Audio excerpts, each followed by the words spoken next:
आओ ना। प्रणाम डॉक्टर साहेब। खुश रह खुश रह। बड़ा बेचैनी में लागत रहा, का भइल बा? अरे रुआ से का कही महाराज, अरे बड़ा तकलीफ हो गई बा। तकलीफ? का तकलीफ हो गइल बा बताओ। इतना बोले बानी खेत बाड़ी, हाँ लेकिन तेहू पर हम बेचे नहीं ना। ना बेचेलो ना सब खा जालो। माने का कहीं पेट में तो अभी चूहा कूदकता। हमारा चूहा बड़का कूदकता? भारी बीमारी हो गई बा। का हो गइल बा? जानता नहीं का हो गई बा। काल राती के सतुआ 3 किलो घोर के पी ले, 250 ग्राम नीमक, हाँ 2.5 किलो मरीचा, हाँ 8-12 गोले आचार। हम्म। तेहू परे में चूहे कूदकता। चूहा कूदकता? हाँ सुबेरे के मत पूछी। हाँ सुबेरे तो 19 गो रोटी आ 1 थरिया भात, हेतनी साग आ दाल रलक मूंग के आ आलू के भुजिया रलक। हाँ हाँ हाँ हाँ। अब पूछी मत, इतना खैनी है तेहू पर अभी पेट सटकले बा। Oh no. छू के देखी ना अभी सटकल बा कि ना। अच्छा 1 मिनट तनी देखी साचहूं के तहरा पेट में चूहा कूदकता का? देखी ना। लम्बा सांस लो तो। Oh my god. और जोर से। Oh my god. बाप रे बाप रे बाप। साचहूं के तहरा पेट में चूहा हो गइल बरसो। चूहा? हाँ आ उहो ना तो चरगुरावा, बड़का बड़का चूहा सब खाता रहे, सब पेटवे में हक देते रहे सब। कहतनी कि बिलैया के हमर पेटवा काहे सुंघेले। ठीक ठीक एकर ठीक। कोनो उपाय बताई ना, दवाई उवाई दी कि ठीक हो जाओ। हई एगो मेघा पेन के सुई बा। अरे बाप रे बाप डॉक्टर साहेब, एकर नमो मन धरी। गार पर लेवे के पड़ी। अरे ना ना ना ना ना बाप रे बाप, एकरा के डॉक्टर साहब अंदरे रख। जान तनी काहे एक बेर देले रहे कोनो भोथर डॉक्टर, 3 दिन ले दबले रहनी महाराज। आयो रे माँ। 3 दिन ले दबले रहनी। रोग तो रोग, मैदान 3 दिन तक ले कोई नहीं ना। हम उतना जोर से ना देम, लाहे लाहे देम Oh my god. नहीं डॉक्टर तनियो साहब सा दर्द ना होई।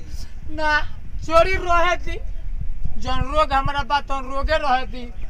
और देख के हमार पसीना छूटेला। डॉक्टर साहेब उ देखिए के उ 6 इंची वाला सिरिंज हमारा आधा ठीक हो गए। 6 इंची के नहीं छै, 5 इंची वाला हो। नहीं डॉक्टर साहब एकदम आराम आराम से देम, तनियो सा दर्द ना होई। हमार रोग आधा ठीक हो गई बा। ले अब ली। टेंशन मत ली।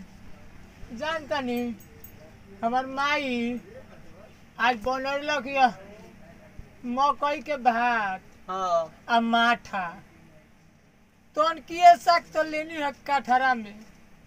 कठरा में? हाँ कठरा में लेके आ घोर के सर देना मार देनी हो।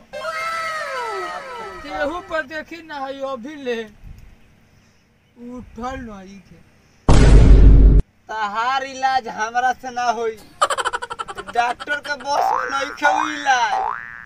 अच्छा डॉक्टर साहब कोनो बात नहीं खे, लेकिन लोग के पेटवा इकुलल देख के हमरो मन करता कि अपनो ही काल लीही।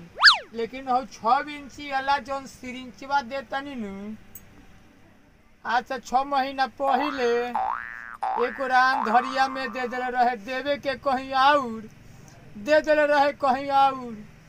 तो वैसे कहनी है ना 3 दिन तकले हमार लेटरिन सूख गई। तो जानता नहीं जब तक ले रौरा हई 5 इंची वाला सुई ना लेम तब तक ले पेटवा बाहर ना आई। आ उहो ना तो हो आधारा घर में देवे के पड़ी। ए डॉक्टर साहब अपन दवाई सुई रखी, यही से ऐसे कि दोहरौआ फेर में पड़े के नइखे मन करत। ठीक बा डॉक्टर साहब, प्रणाम, हम चलत तानी। सुन सुन सुन हेने एगो हम उपाय बताओ तनी। कौन उपाय जी?